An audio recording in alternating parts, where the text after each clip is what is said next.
Continuing E. A. Wallis Budge's The Dwellers on the Nile, still in the preface here.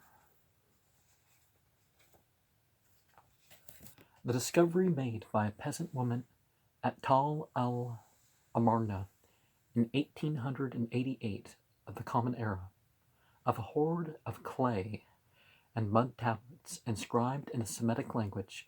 Two were written in the language of Mitanni, and I don't know if it's currently known, has placed in our hands some hundreds of letters and dispatches which were sent by the kings of Babylonia, Mitanni, Assyria, and by the governors of cities and towns in the lands of the Hittites, Syria, and Palestine, to Amenhotep III and his son Amenhotep IV in the 15th century BCE. These illustrate the foreign relationships of Egypt during the period where she might be correctly described as a military power and the mistress of the world, and from the historian's point of view, their value and importance cannot be overestimated. The excavation of the tombs of all periods has increased to a most remarkable degree our knowledge of the daily life, manners, and customs, trade and commerce, and religious beliefs of the Egyptians. The publication of the newly discovered texts, both historical and funerary, with translations and commentaries, proceeded rapidly in England, France, and Germany, and the information which became available as the result compelled the older Egyptologists to revise drastically their opinions on many important points of Egyptian chronology and history. The great pioneer of Egyptology, Samuel Birch, on reading Maspero's edition of the text from the pyramids of Unas and Teta and the Recule and the Recueil de Travaux, remarked sadly, the new Egyptology can only be dealt with by strong young men. Now all these facts were as well known to Dr. Irwin as to myself when I told him that The Dwellers on the Nile must be rewritten and enlarged. He cordially agreed, and the present volume is the result.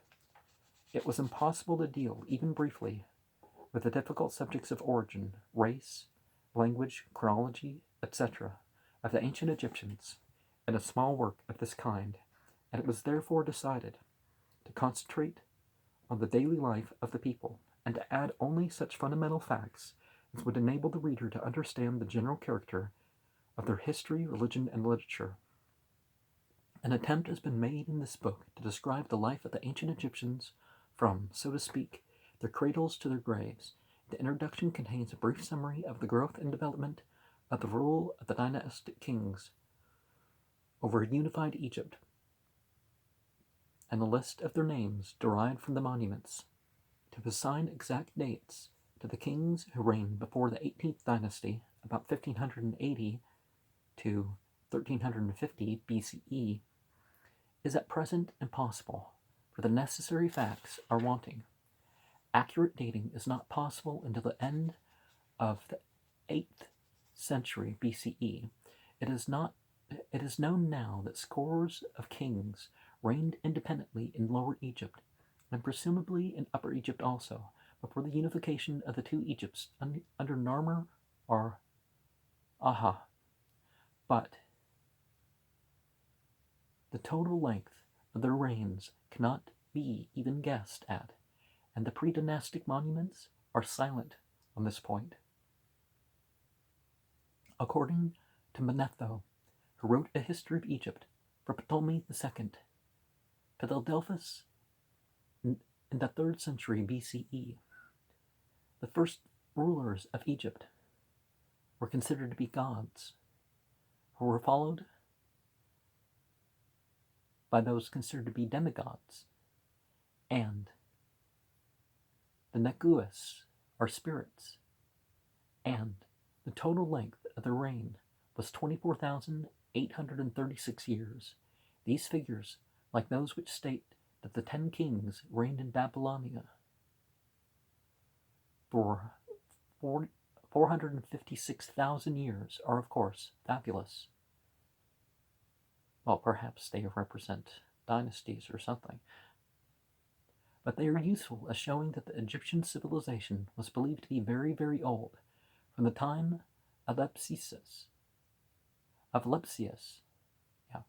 the time of Lepsius, who published his great work on Egyptian chronology in 1848, Egyptologists have devoted much time and energy in trying to find out when the first dynastic king of Egypt ascended the throne, one after the other, has formulated chronological systems, but no two of them agree, and the difference between the dates assigned to the beginning of the dynastic rule in Egypt is sometimes as much as 2,500 years. For Champollion Fegiac gives 5869 BCE, and Mayer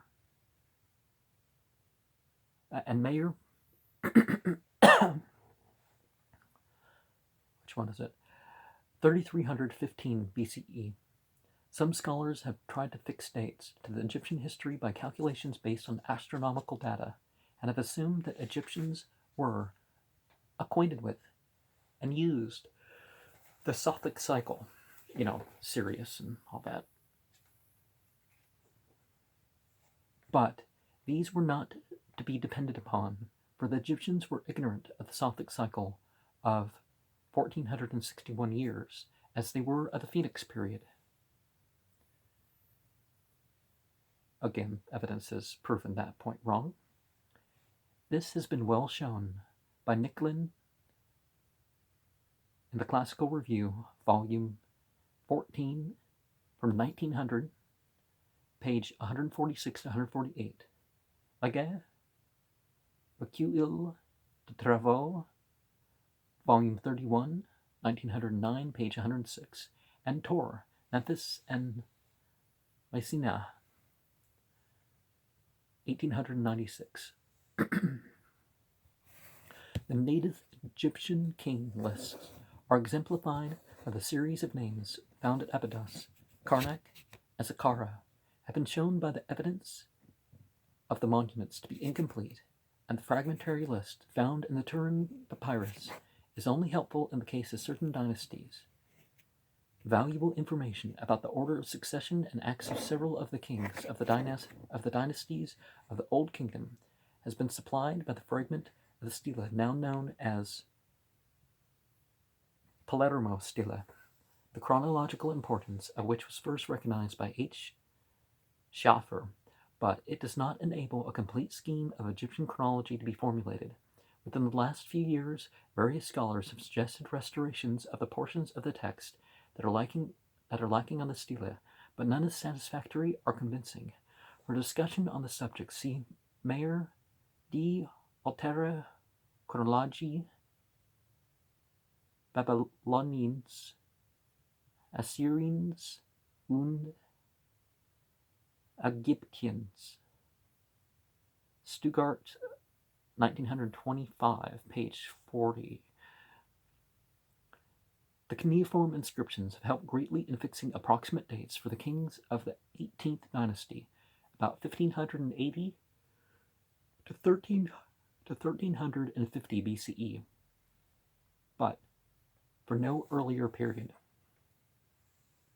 The Egyptians of the earliest dynasties dated their years by events, as did the Sumerians, and dating by regnal years was not adopted until a much later period. And yeah, that was pretty much the standard, is trying to figure out when things happened, because most areas, they were like, in such and such number year of the reign of this king, and didn't even tend to connect it to other things. If we had a complete list of kings and knew the length of the reign of each, the construction of a correct chronological table would be comparatively easy, but such material does not exist, and the difficulties of Egyptian chronology are due chiefly to this fact. The earlier Egyptologists made lists of kings and then assigned to each, an average length of reign, and in this way Lepsius found that the first dynastic king of Egypt began to reign about 3892 BCE, while Bruges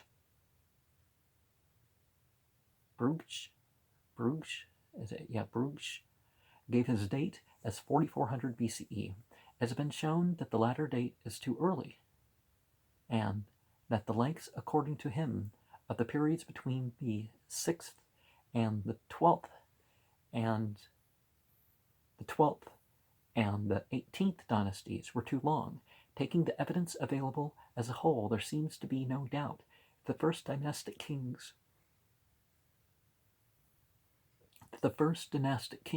of Egypt began to reign about the middle of the 4th millennium before Christ.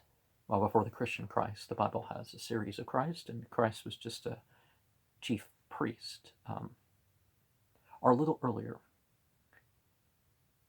It is unnecessary to consider the period of the introduction of a calendar, if there ever was one, for the agriculturalists of Egypt never had any doubt when the seasons of the year began, and the annual inundation of the Nile regulated the affairs of the whole country. It is probable that the origin of the Egyptians only recognized 2 seasons, winter and summer, though the copies of the calendar extant mention 3, winter, summer, and the period of inundation, for each containing 4 30-day months. The 5 additional days at the end of the year provided for the irregularity in the coming of the Nile flood. The calendar, which, according to Bruges and other Egyptologists, began on July 19th, was, as it seems, an invention of a priestly class for the benefit of the business and commercial sections of the community, but was useless to the agriculturalist. Now, see, that's where we find the evidence that they did know about the Sothic cycle, because that kind of gave you a different day of the year at different times. Well, I mean, as the centuries go on. The reader who is specially interested in Egyptology, because of the light which it has thrown on many portions of the Bible narrative, will probably think that some paragraphs dealing with the sojourn of the Israelites in Egypt, and particularly with the Exodus, ought to have been found in this book. But these subjects cannot be treated adequately in a few paragraphs. The explanation of the Exodus is exceptionally difficult, and it must be said at once that at the present state of Egyptological knowledge, no solution of the problem which it presents is possible. That an exodus of Israelites from Egypt, whether they were traders or nomad shepherds or both, took place is beyond doubt. It must have happened before Merneptah, right? Though some regard the account of it given in the Bible narrative as a legend pure and simple, well, just like the others, mythology points to something true, but not always literal, which is full of many hopeless, irreconcilable statements. Yeah, the contradictions in the Bible, no scholar can say in an objective point that they don't exist. A lot of Christians say, well, I don't have the spirit to understand that there's 8 different versions of this, and 2 of this, and 3 of this, and 4 of that, and only one could be right, or they could all be wrong. But even so, there must be a definite historical fact underlying the legend, for no mere legend could affect so deeply the thoughts and beliefs and life of the Hebrew people for so many centuries. How many savior gods has humanity thought there were from time to time? And didn't it affect humanity for centuries?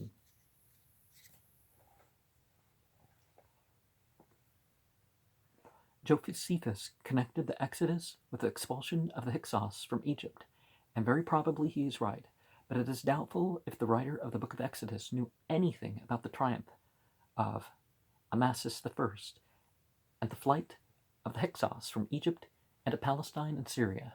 The Exodus has been supposed to have taken place in the reigns of Thothmes III and Amenhotep III, and of Merneptah.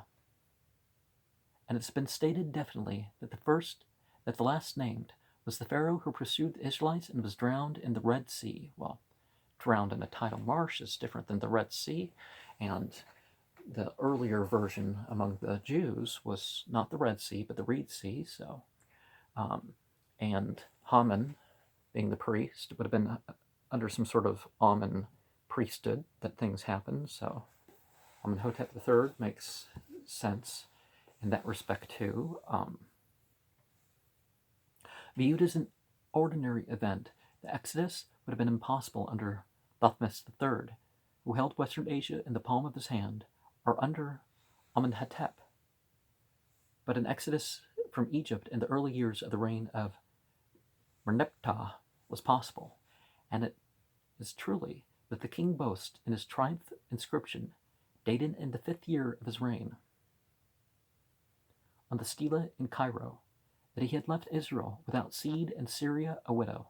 But this remark can only apply to the Israelites, who had been settled in Palestine for some time, and not to their kinsmen, who for some reason or other were domiciled in or near the fertile district now called the Wadi Tumilat in the eastern delta. The book of Exodus tells us that the Israelites built for Pharaoh treasure cities, Pithom and Ramses, and were compelled to make bricks under the supervision of cruel taskmasters. It is quite clear, then, that the Israelites had a serve in the corvée somewhere in the delta, and there is no evidence whatever to show that they were condemned to forced labor in the copper mines at Wadi Magara or Sarabit al-Qadim in the peninsula of Sinai has been recently suggested. If the Israelites referred to were shepherds or men engaged in commerce in the towns of the delta, they, being wholly unaccustomed to perform manual labor, would find the work of the corvée unbearable. Whether Ramses II or another king was the pharaoh of the oppression matters little. But it is manifest that the Israelites of any king's corvée, is it corvée? Sounds like a bird. Would take the first opportunity of escaping from, I know that's not what I mean. The first opportunity of escaping from Egypt, whether they did so in the reign of Merneptah or not, cannot be said.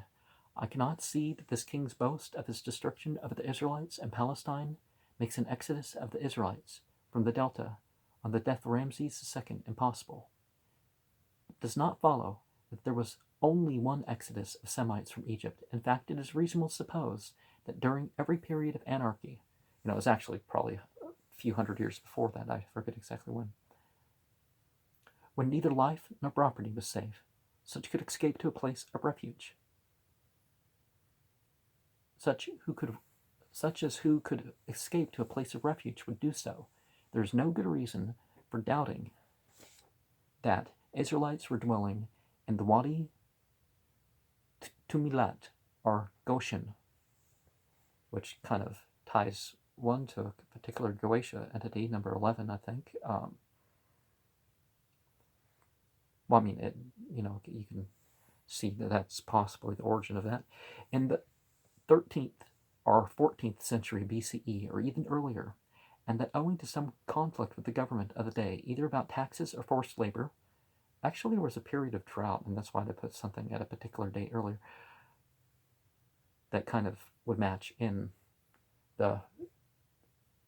with the 10 plagues and stuff like this. There was actually, 9 plagues was actually what they had. The 10th was an exaggeration. The remains of Pithom, one of the two Ari Musknut, are treasured cities built by the Israelites. There's the Aramaic word there. For a pharaoh who had been discovered by Navila, who has identified them with Pretem. not patem, pretem, or paetem, okay? And again,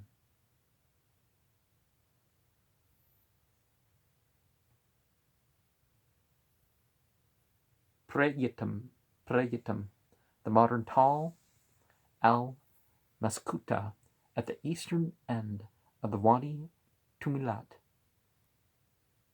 See his store city of Petham, London, 1885. Where the other was situated is unknown, unless it may be identified with the great city of Tanis. The Zoan of Psalm 78, 12, 43, and Isaiah 19, 2, which was rebuilt and beatified by Ramses II. An interesting theory as to the date of the Exodus has been put forward by Professor T.E. Peat in his Egypt and the Old Testament, London, 1922, who rejects utterly the theory of an Exodus under Merneptah Ramses, the second successor, who reigned about 1220 BCE, and thinks it not worth the trouble of defending. He bases his theory upon the statement in 1 Kings 6:1, to the effect that Solomon began to build his temple in the 4th year of his reign, 480 years after the children of Israel were come out of the land of Egypt. He thinks that Solomon ascended the throne in 970 BCE, and that the building of his temple was 966 BCE. Adding 480 years to 966 years, we get 1446 BCE as the date of the Exodus, according to the now generally accepted chronology of the 18th dynasty. The year 1446 would fall within the reign of Amenhotep II, who began to reign about 1448 BCE, and reigned some 20 years. Thus, Amenhotep II becomes the pharaoh of the Exodus. Professor Peat is inclined to believe that the Israelites who went up out of Egypt were all Amarna tablets. In the Tal al-Amarna tablets, and that they formed a section of the invaders who were led to Palestine by Joshua. He thinks that the Kabiru means Hebrew, but others would translate it by Confederates. All theories described above are interesting, but it will be noted that no conservative opinions of their predecessors absolutely and take the view that Israelites who were anxious to get into Palestine as fast as possible marched northwards from Goshen and on, leaving the town of Ramses. Pelusium followed the road of immemorial antiquity, which ran from the northeast of the delta and along the south side of the lake Serbanis, direct into Palestine and Syria. They discredit all the identifications of the holy places made by Antoninus Martyr and other Christian pilgrims of the 3rd and 4th centuries, and would place the mountain from which God gave the law to Moses somewhere near the Mount Seir.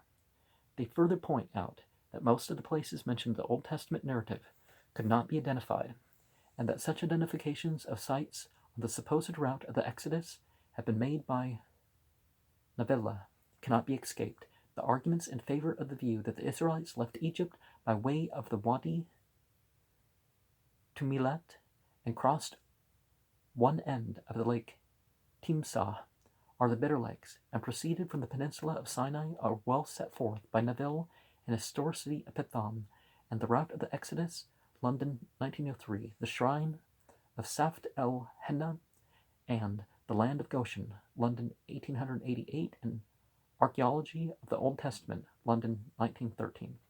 The arguments which are adduced to show that the Israelites followed the old highway from Egypt to Palestine are set forth by Gardiner of the Journal of Egyptian Archaeology, London, 1918, volume 6, page 99, and are summarized by Peat in the same page 105.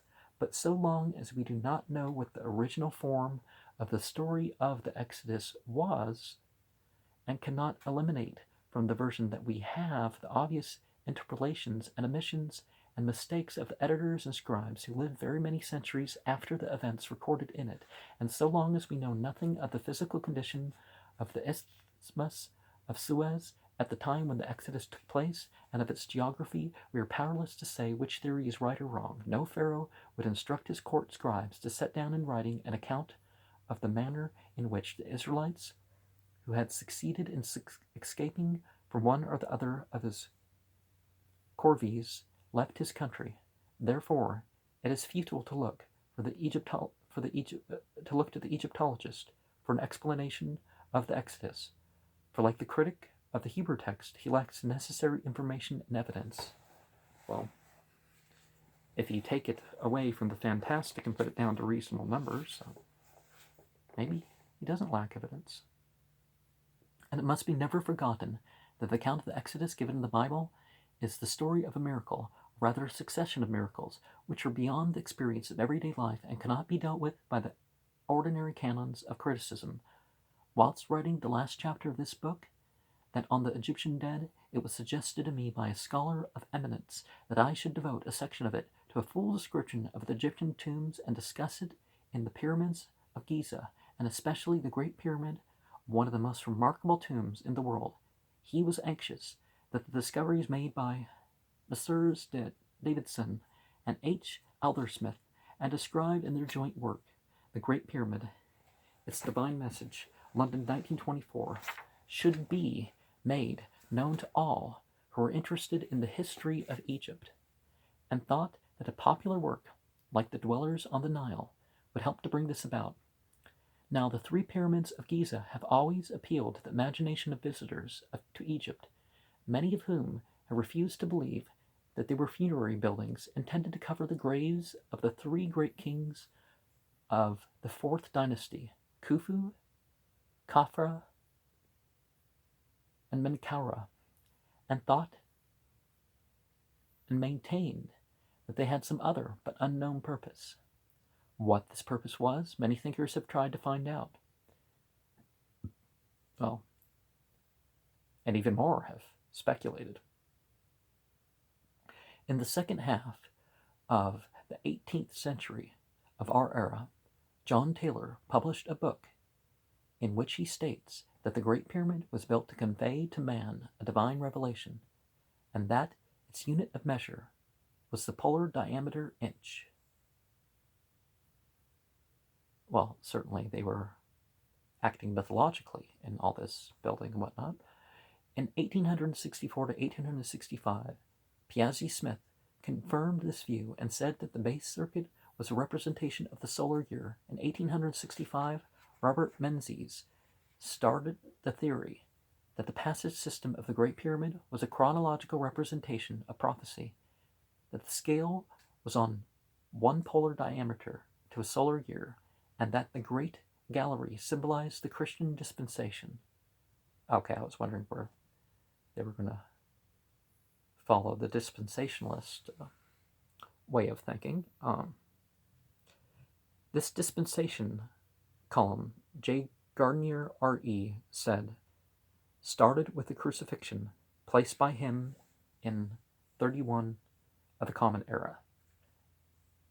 Messrs. Davidson and Aldersmith have taken the matter up, and they think that, well, before I give their few things there, historically we now have to put Jesus as 3 different characters. The Apollonius, Barnabas, the Essene teacher of wickedness, and the Essene teacher of righteousness, right? Barnabas, Barabbas, Apollonius, and at least one Essene teacher. And it wasn't until Apollonius had been dead for 20 years that 3 of the Gospels were written.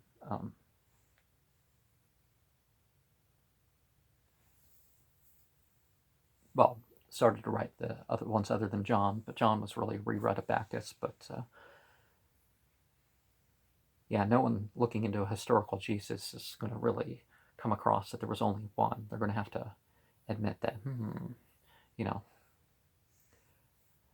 the Great Pyramid is a geometrical representation of the mathematical basis of the science of a former civilization.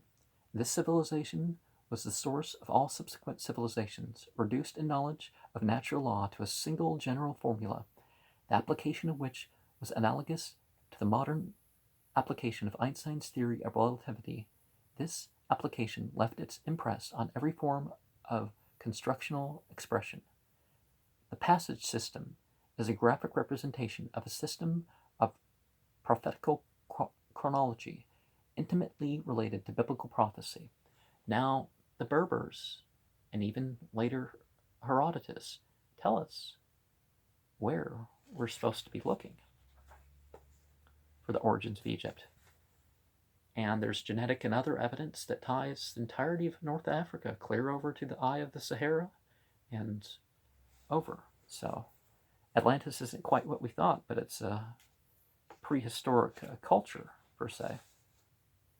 Or at least a prehistoric culture that resulted in the ancient Egyptian and the Dogon cultures,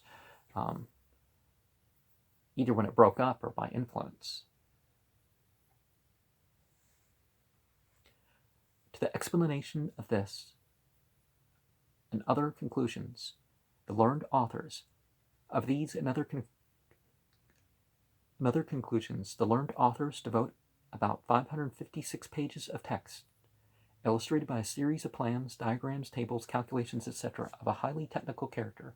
The subjects discussed by them in their marvelous erudite work, i.e., the prophetical chronology, dates for events of the Christian dispensation, such as the Great War of 1914 to 1918, are not usually studied by Egyptologists, and I doubt if any one of them, however sympathetically inclined may be to such matters, is capable of criticizing effectively the results of the researches of Messrs. Davidson and Aldersmith. But whether this be so or not, there is no doubt that such highly controversial subjects ought not to be introduced into an elementary work on Egyptian archaeology such as mine. In connection with the chapter on the Egyptian dead, another point must be mentioned. The excavation of the dynastic tombs of all kinds in Egypt has shown that the Egyptians took endless trouble in the burying of their dead, and that they tried to hide their bodies in places where they hoped or believed they would never be disturbed.